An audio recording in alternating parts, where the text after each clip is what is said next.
Okay, this is episode 401, Smoke, which was directed by Minkie Spiro and written by me, Peter Gould. I'm co-creator and executive producer of the show. And I'm Minkie Spiro, director of this episode. I'm Bob Odenkirk. I play Jimmy McGill. I'm Jonathan Banks, and I play Mike. There's the book, David Niven, Moon's a Balloon. Great book. He's reading it, one of the first great celebrity autobiography. You should read it. The Moon's a Balloon by David Niven. Ah, look at this sad sack. And you had to whacked his head and frosting on the side of his face. And you had to pick up exactly the point that you've been shooting. You shot the other part of this scene over a year before, I believe. Oh, part of the, oh yes, yeah, because you fell down a year ago, and now here you're back. Yeah, well. How do you do that? Well, it's easy to play a guy who's unconscious in any era or any part of his life. Is this where I stuck my fingers up your? Yes, cool. That woke me up. Yeah. But this is where I think one of your PAs spotted that the spatula was still stuck to Bob. That's from the previous season. We hadn't listed it on our That man's in hell box. right there. That's right. We had a still, and nobody. I never realized that the spatula was actually stuck to his face.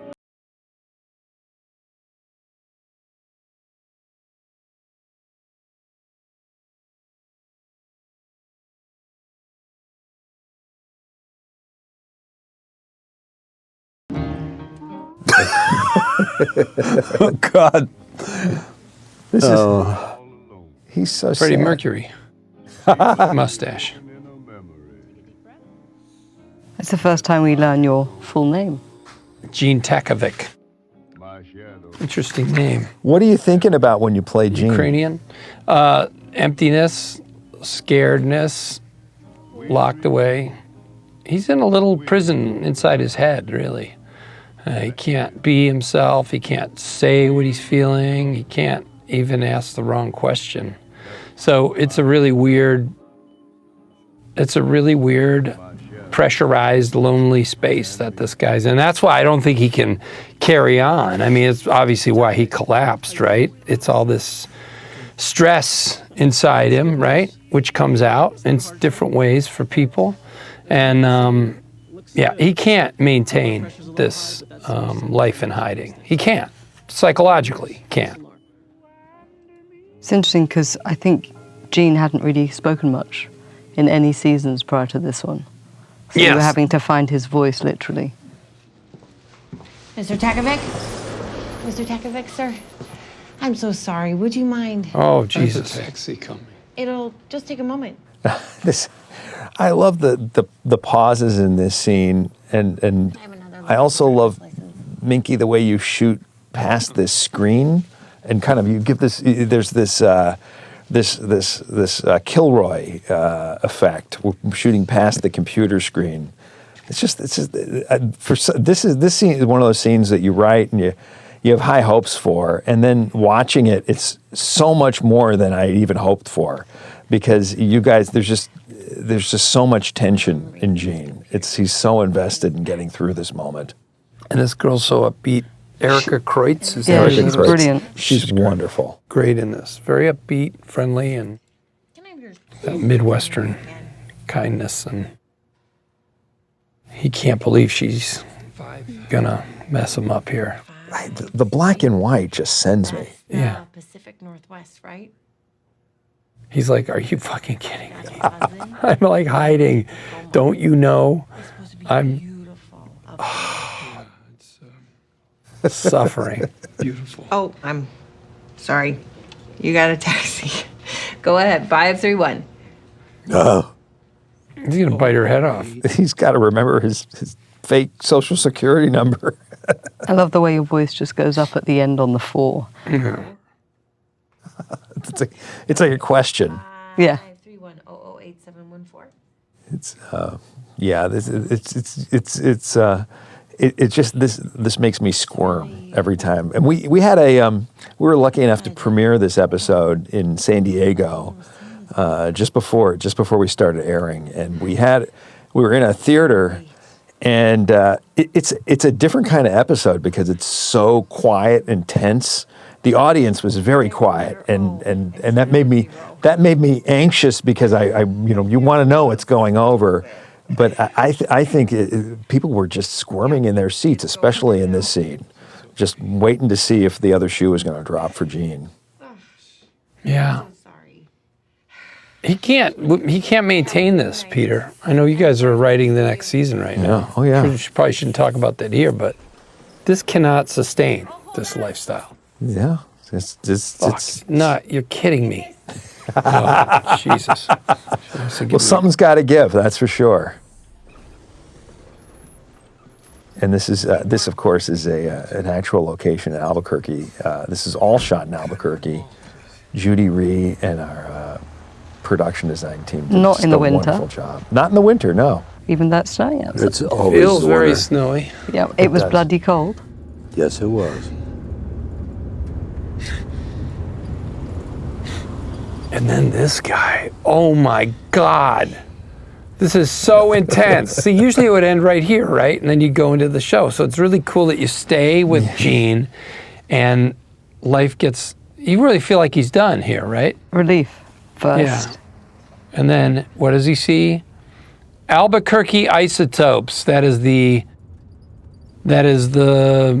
baseball team in Albuquerque. Boy, Sorry. those eyes. Oh my God, that's good.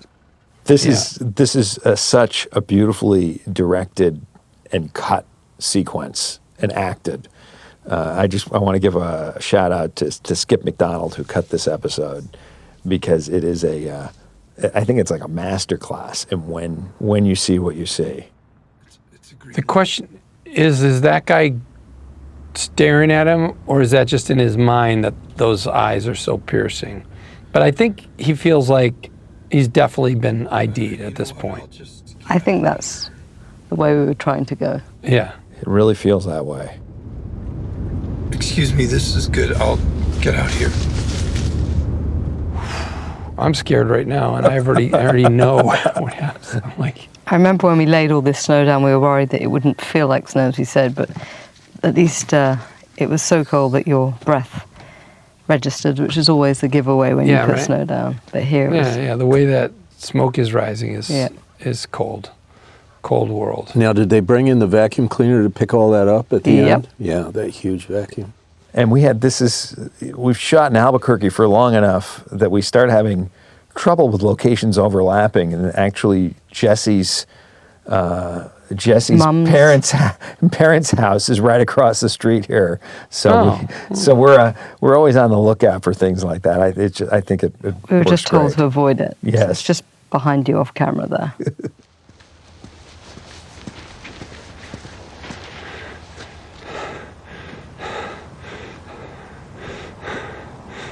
It's not good. Not gonna sustain. That's wonderful. We have a quirk that we seem to do a lot on this show. Hopefully it's not overdone, where we cut in the middle of something, like for instance at the end of this song, where it just feels like you're cutting off before something's concluded. And it just seemed to really work. Oh, there this with is the incredible. Was this written into the script, or did you Yeah. guys? Didn't it happen in the edit suite that you came up with the idea? No, this was in the From the writers' room previous from the season. beginning. We thought, and I don't know if I could put it into words why it felt right, but it just we wanted to suggest the burning of Chuck's house rather than seeing it, and just suggest that the effect this was going to have. And this was the fire was shot, I think, pretty late in production, and Skip did a wonderful job at just finding the pieces. And it goes It's really beautiful. It's very rare that shows go that, to that level of imagery and stuff. Telling the story with that. well, this is one of our artsiest episodes ever of the show, and it scares me sometimes. I mean, when we were working on it, I knew it was the right thing. Everything was what we had to do. And what Jimmy was going through was exactly what he had to go through, and I knew it was right. But it's also a quiet episode, and hopefully it's quietly intense. But that's, I want everyone to love it, and I want them to be entertained. So it made me very nervous until I started seeing that people were responding to it kind of the way I was hoping they would, or that we were all hoping they would, and that's because of the work that you guys did. Well, the writing is sublime, which helps.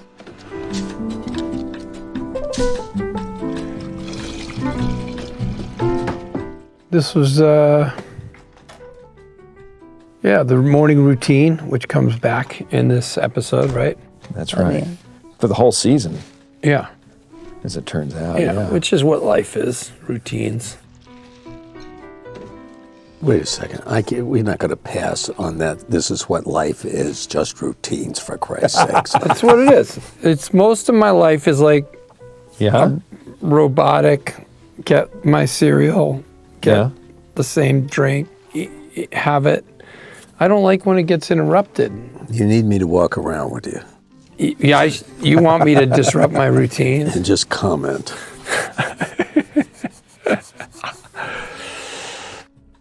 Oh, worst thing, looking for crap jobs.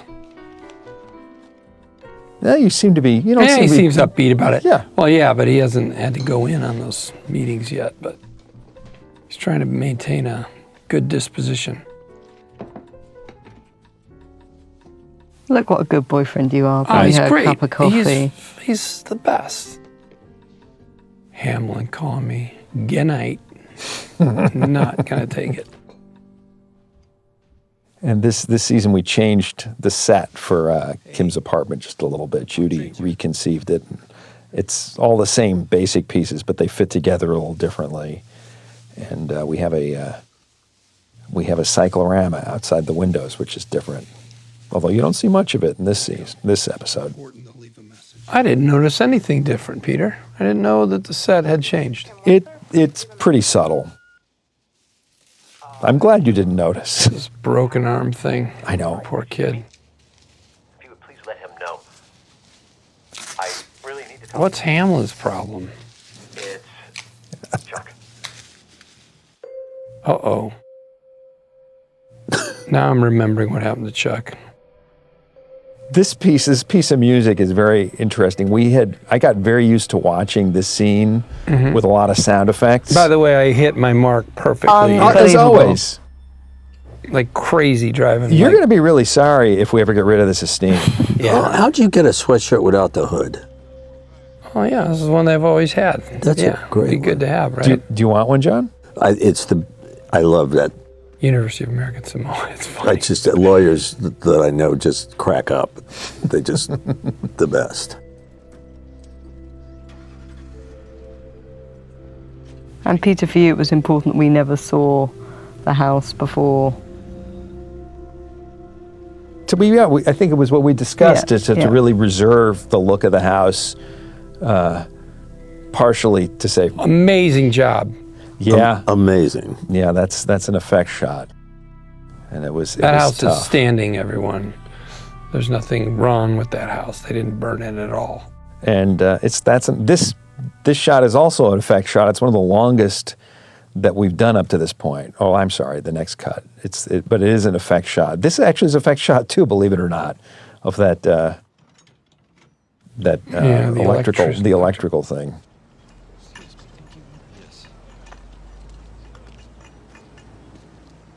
She is really beaten up from that car accident. Yeah. Yeah, but it's good. It's good and real. This is you guys do such beautiful work here. And Minkie, because I had asked that we get coverage on this scene because I was worried about being able to have this effect shot in the background. And it just played so perfectly in one. The two of you just played it so beautifully that fortunately our brilliant effects people were able to keep that house back there for this long Yeah, shot. I love it playing in one like that. Yeah. It's fucking great. Stereo is lights, dishwasher, all the kitchen stuff. Everything electric. Such a bummer. What a mystery. Yeah. All those extras are actually firemen, real firemen. really? Yeah. And they were great. I just love the way you shot the whole journey of Jimmy coming up to the house, and how the running and it's with all the movement, and then it stops cold. It really feels it really feels right. It's beautiful. Something must have happened. Something made him relapse. I love that you kept this in one. Really good choice. And the hope here is that the audience is going to remember this question he's asking. What made him relapse? Yeah, and right. that's going to get answered in the last season, scene. Really. Yeah. But then in the last scene, the answer starts. Yes. Or one of the answers comes up. Right. That kind of makes him happy. It's so bad it's good. It's good. Well done, Minkie. Well done, post guys. Beautiful, Minkie. Beautiful. Now, what do we have Beautiful here? report. A young man working in a booth. Yeah. It's good to see the young people getting jobs. And There he is. what do you think, John? Where's he at right now? This character. You see, you're such a better actor than I am that you do so much more homework. I kind of show up and bewildered. There's the bewildered look. I love it. And then I move when they tell me to exit. Yeah. See, somebody just said, "Come on, exit," and I get up. Hey, Carl. Hey, Mike. I don't think that's true. I think you've thought about this. Yeah. Well, he's got a real job. He can move on from this one. But I love it that they wanted the blazer or the. So, the boss. So dumb. It's so, but it's so true. But it's so true. Right back to the classified ads with the crap jobs. Here you go, pal. No wonder these guys are doing bad. Take care, Mike. The costume was so sweet, John. I don't know if you know that they were desperately wanting to keep you comfortable, so they made long sleeve shirts for you just in case you got cold, and they were like, nah. Yeah, that's because I whine and moan and complain. Not true. Because you're beloved. Yep. Pansies. This was tricky. Yeah.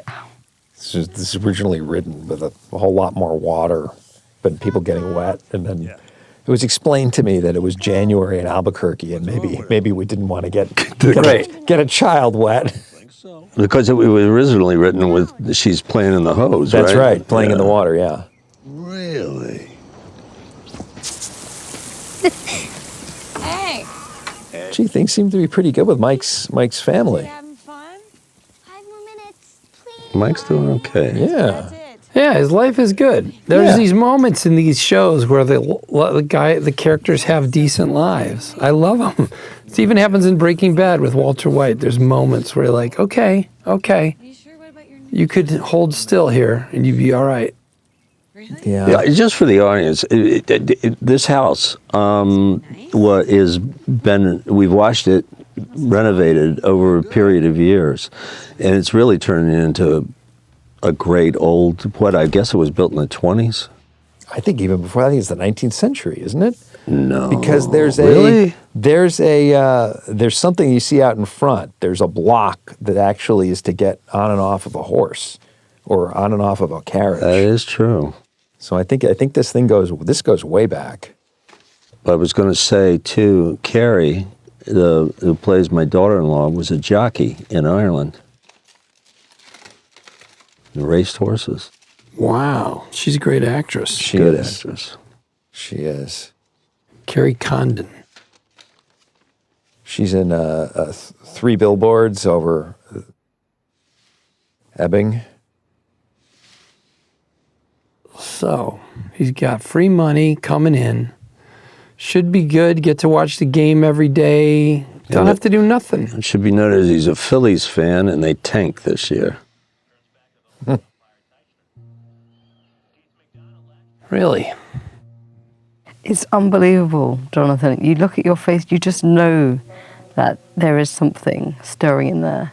Oh, Yeah. So little says so much. that's very He's kind thinking of about you. it way too much. Minkie, that's very kind. No, I'm serious. You have these little Yeah, subtle. no, look. It's gas, actually. But It's true, and we write to it. We know it's something we've learned is that you don't need to. We don't need to say that much. Jonathan's going to give it to us. Yeah. Uh-oh. What's his idea? I so love this sequence. Oh my God. Intramodal. Madrigal. Yes. That's his life. Look at that. He hasn't unpacked. Paps in the refrigerator, which I would like to say, and if any viewers out there have anything to do with Paps, I've been bringing Paps out of that refrigerator for years, and you'd think that those miserable motherfuckers would have sent me a 6-pack at least. Yeah. Nothing. Well, now you've blown it. Now that you called them that, they're never sending you beer. No, let me put it another way. Those miserable motherfuckers would send me a 6-pack. It's Howard. I think you should talk to him. Howard. Oh, this is amazing. When he starts listing off Chuck's life, it's just this mountain of achievement. It just keeps growing in front of him. It was a. He's got to listen to this litany of like achievement, one thing after another. It was a fun thing to write Chuck McGill's obituary. I read up on a lot of obituaries for Supreme Court justices. Oh wow! And just different kind of obituaries of towering figures, and then went running with it. But he's got quite a background, and in fact. In episode 10, there's something you don't get to see on the show, and it kills me. There's a Charles McGill timeline of his life. It's like it's like 20 feet long, and it's a museum quality timeline, and it goes into all the details of his accomplishments. And my God, poor Jimmy. It's tough. It's tough having somebody like that to live up to. Yeah. It's tough listening to something like that. And when people in my family have died, and then there's some fool at the funeral with a litany that goes on and on and on, and they turn it more into themselves than they do about whatever you're going through. Right. Anyway. It's tough. How do you sum somebody's life up? Well, Chuck would have loved this, by the way. Yes. This is exactly what he wanted people to be doing, is running down his achievements. That's right. And have it be this snowball that just keeps growing as you tell it. Because it's all about his achievements, and none of it is about what a miser he was to Jimmy especially. Or anybody, his wife, nobody. Yeah. There's no other person in it. You notice Minkie didn't shoot through that fish tank for too long because the fish was going to steal everything.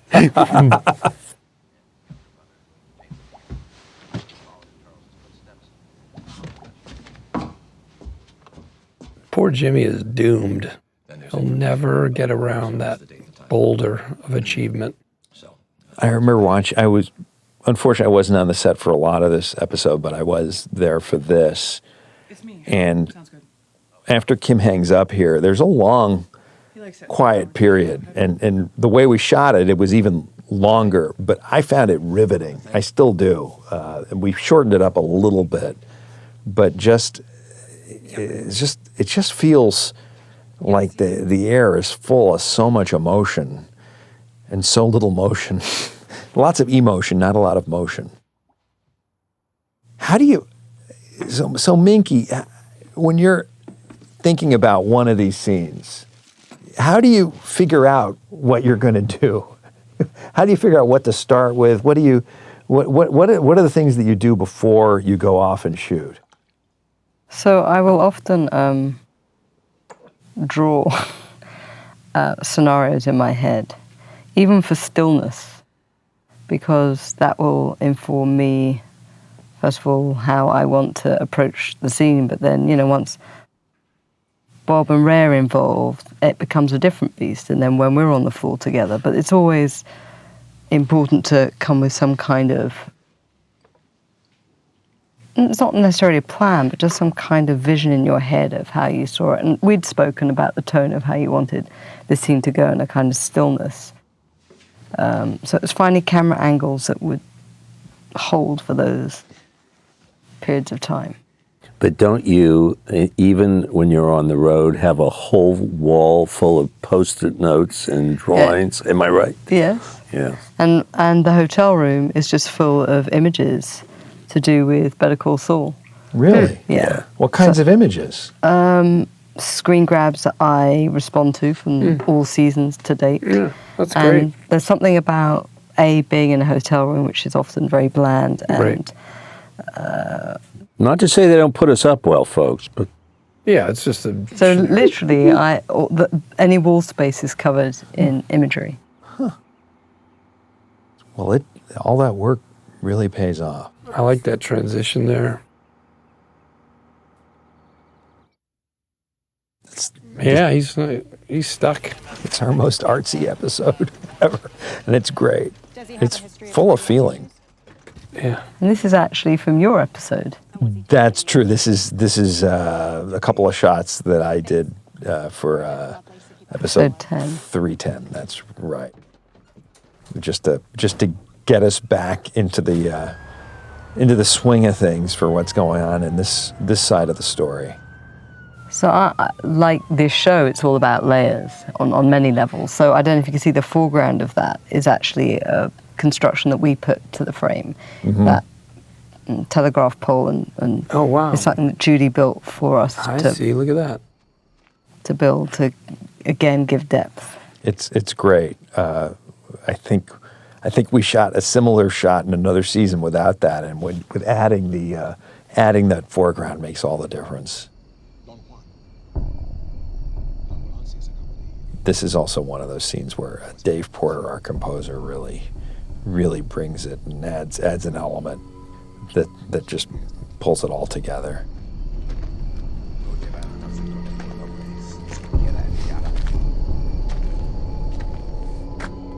Is it for you guys? Is it strange coming back to the characters after you? Because I'm thinking about Michael Mando here. And Giancarlo coming back after a year. I actually, it has been hard in previous seasons, but this season was not. I don't know whether I psyched myself out from being psyched out or not, but it just was like, no, let's just go. I know this guy, let's go. And I really enjoyed getting right back into it. I did not let myself be intimidated. There's so many versions of this guy, Jimmy, and we've seen him in so many modes where he's funny, where he's quiet, where he's angry, just kind of everything. I don't think it's not so hard to get myself in. He's a human being, and he can approach a moment from so many different ways. It doesn't feel like I'm boxed in, I think it's harder to play not harder, but a little more effort in Saul and Breaking Bad, where there was one mode for that guy. And you remember, that's where you go remember how he is, But in this show, he's a person. He's different in every scene, and it just doesn't feel as it's great. Limited. It allows you to cut loose. It really does. And you feel like you also just playing somebody this long. You just know him. Well, I don't. I've said it before, but without being boring. I'll do that backstory on Mike till the day I die, probably. Right. He's great. This was one of the first things we shot this season, as I recall. This is Javier Grajeda. Yeah. It was a difficult space to work in, and to move these boxes proved to be much more complicated than we'd planned. Yeah, this was our inaugural go at this set, and the crew learns about each set, and when they come back, things go progressively more smoothly. But I think it came out great, and he has so much power in this scene. It really plays well. And of course, we're all waiting to see what Gus Fring is going to do, I think. Todo como lo han hecho antes. He's actually a good friend of Bryan Cranston's. Yes, he is. That's right. Oh, my God. Yeah, like an old friend, right? Yeah, old friend. Yeah. Now, is he speaking Spanish or is he phonetically speaking? He's speaking Spanish. He's bilingual, and One of the few. Well, it's something that we learned through experience to think about when we write these scenes, especially the scenes with a lot of Spanish in them, is who's actually a Spanish speaker and who isn't. You remember when Giancarlo had to deliver for that was huge, and it was hard. Yeah, and it all comes out. It all comes out great. Now, me is tough. Me doing Spanish. I can't wait. So please, I know. We're going to be You doing. shouldn't have It's told coming. him that. Oh boy. No, I already knew. Because right. in Breaking Bad, he speaks Spanish in the first. That's right. Time you see him, first episode you see him. So I'm gonna have to learn some phonetic Spanish. No, talk to Jenny a lot. Jenny's my wife, who's Spanish. Oh yeah, she'll help me. She'll just talk to her every day. Oh yeah, and then you get it. No, I'm serious. If you start speaking today and you start learning, I'll learn it. Dre Frigebrador or whatever words even help. Yeah. Oh God. That's really the moon, and that's all real. This is shot with that crazy camera at ISO 5000. So there's normally a lot more water, but for some reason... It goes up and down. Yeah, we didn't get enough. It goes up and down. I gotta tell you, Michael has a great look. He does. Yeah, he does.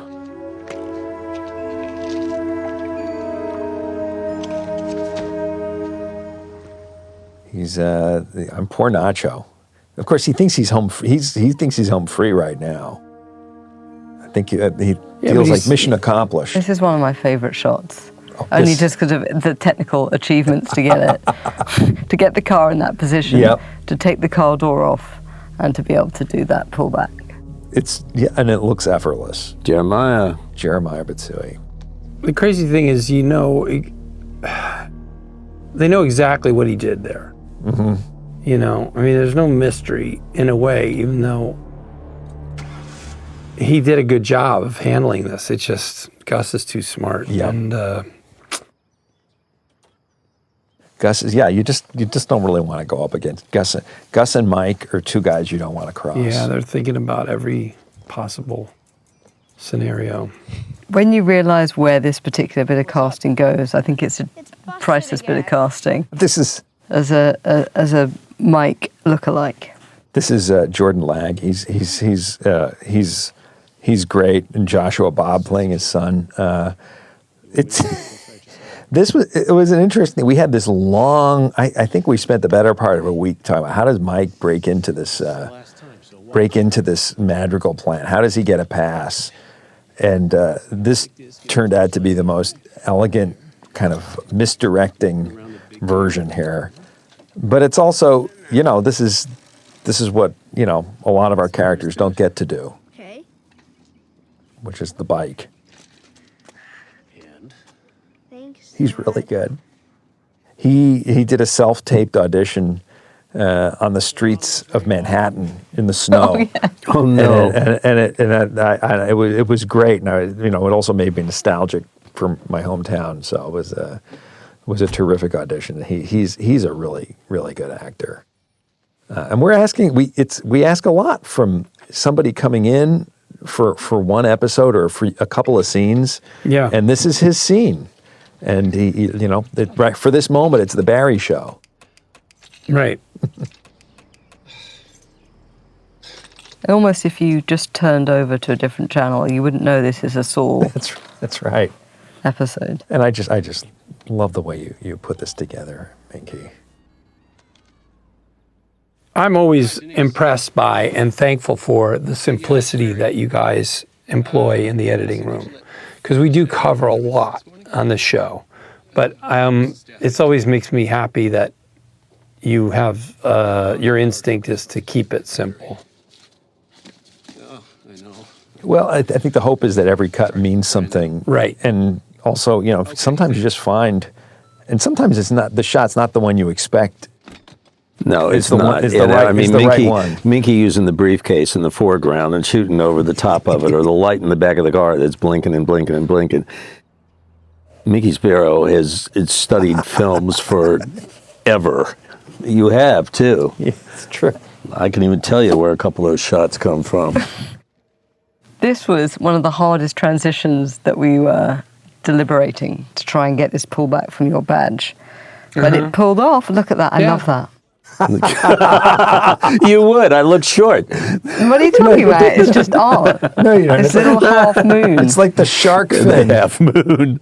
It is. It's true. You're like the shark fin coming through the water. This. It is. It's great. This episode's a weird flip because Jimmy's the one with all the heavy drama and who's really suffering. Yeah. And Mike has got the comedy. I had so much fun in this. Oh my God, I had fun in this. Here comes Brendan Jennings and amazing boys. They really pulled this off. Bashir Sylvain. Yes. Having this argument. Funny. This is exactly the argument the kids had in the schoolyard when I was little. Oh yeah. By the way, it's Muhammad Ali for the win, I think, right? I think so. Well, listen, Mike has the line. It's one of. I just love how you were sandwiched between them and just very subtly, understated, but just beautifully pitched that little looks to them. Do you have a gun? Does he have a gun? I'm sorry? Does Bruce Lee have a gun? Because if he doesn't, it's Ali in 3 minutes or less. See? That's what I'm saying. That's what it's true, too. Of course it's true. These guys are good. They really are. Did you sign Tina's birthday card? This was very difficult to cast, these two guys, believe it or not. Let me tell you something. They were totally prepared and ready to go. Oh, yeah. They were having fun. That was great. Lee trying to sweep Ali's legs, he'll just sidestep. Ali was fast for his size. Reach for the stars. Yes. With a low kick, he's not going to know what to do. Oh, I know what he'll do. He'll do just fine. You're nuts. Thanks. Yeah? Look, Bruce was a brawler, okay? He gets in quick. And then Mike's just and one of the fun things about watching this on the theater screen is you're completely aware that badge really looks nothing like Mike whatsoever, and nobody notices, and you believe it. Right, because people are working their job. Yeah. They don't watch everybody around them. Now, this is so great. So you would tell the audience that this place, you couldn't chew gum in here, you couldn't anything. And it was freezing. And it was freezing. And until 3 a.m, you just kept going, Jonathan. I finally said, what was it, John? Minkie, what is this place? It's the what's it called? Cisco warehouse. So there's all that dry food in there, and boy, do they keep it pristine. Because, so it's food for restaurants. And things, because they can't get it infected. They can't have contamination of any kind. It's enormous beyond belief. It's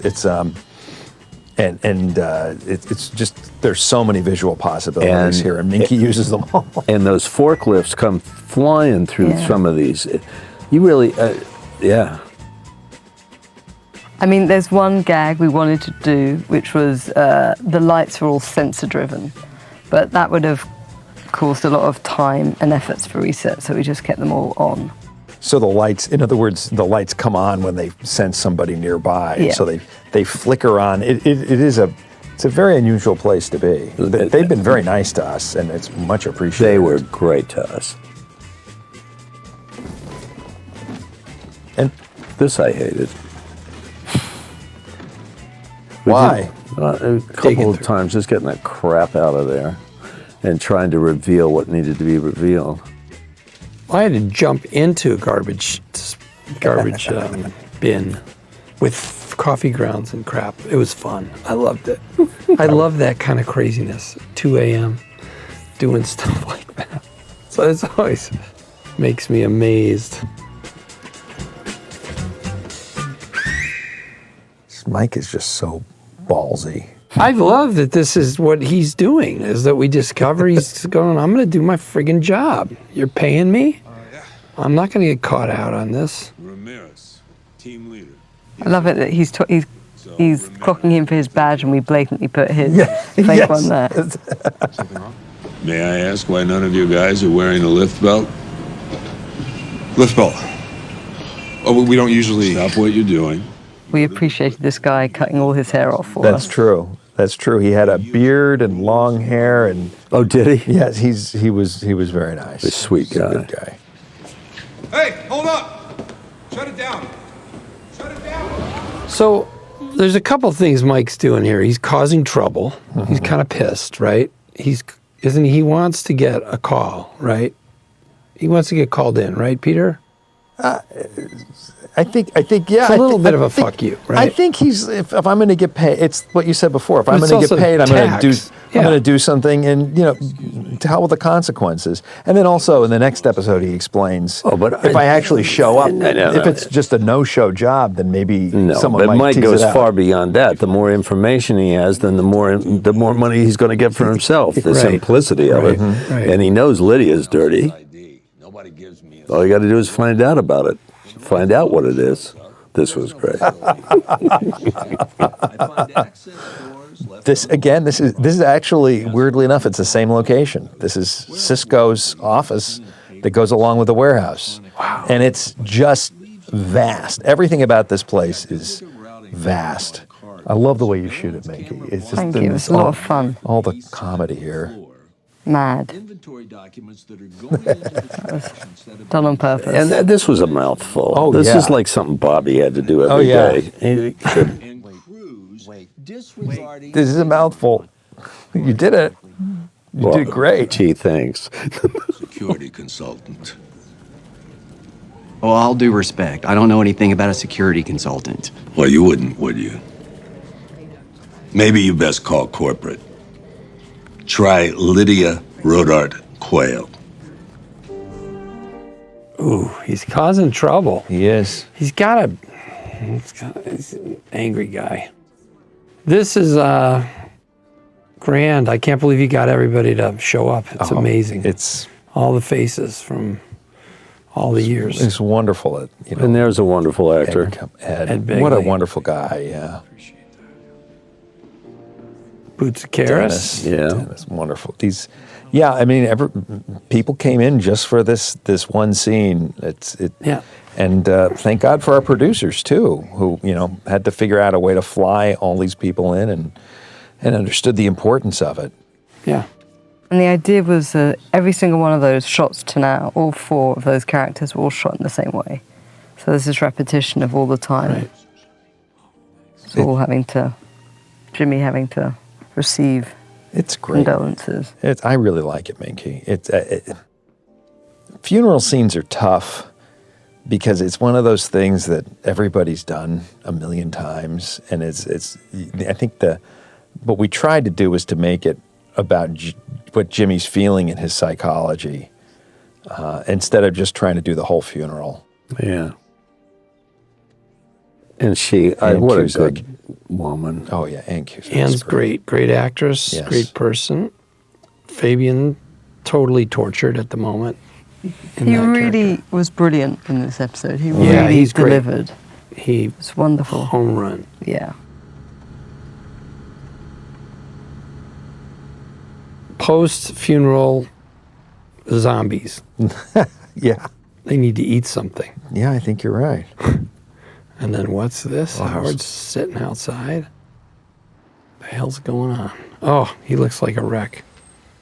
To try and make him look like a wreck is not easy. Yeah, he's a handsome fella and keeps himself in good shape. And his costume is always, if you take it too far, it looks ridiculous. He's one of those people who, I think when he puts on a shirt, if it's wrinkled, when it's on the hanger, he puts it on, it flattens out. Yeah. He's a self-ironing human being. Exactly. But I think you two here, it was just an amazing... Yeah, but what a shot, Minkie. Yeah, it's Look a great at shot. you. Look at you. Mm-hmm. Thank you.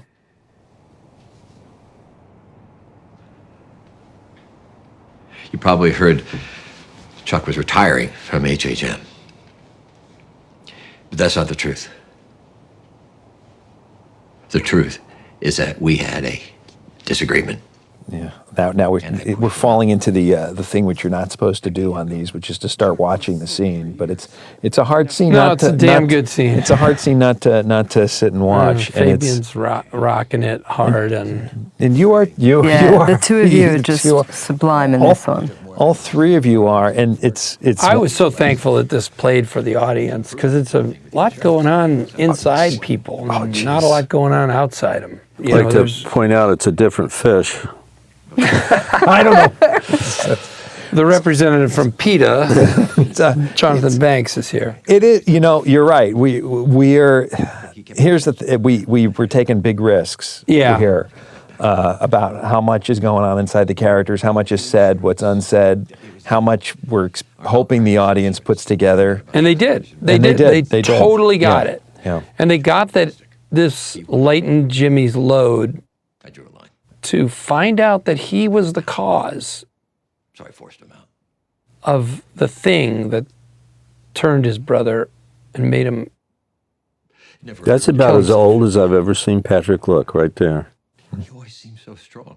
But it's such a strong image. But you're right. You did because of me. And then there's a little bit of a turn where I start thinking, boy, he's kind of broken up and it wasn't his brother.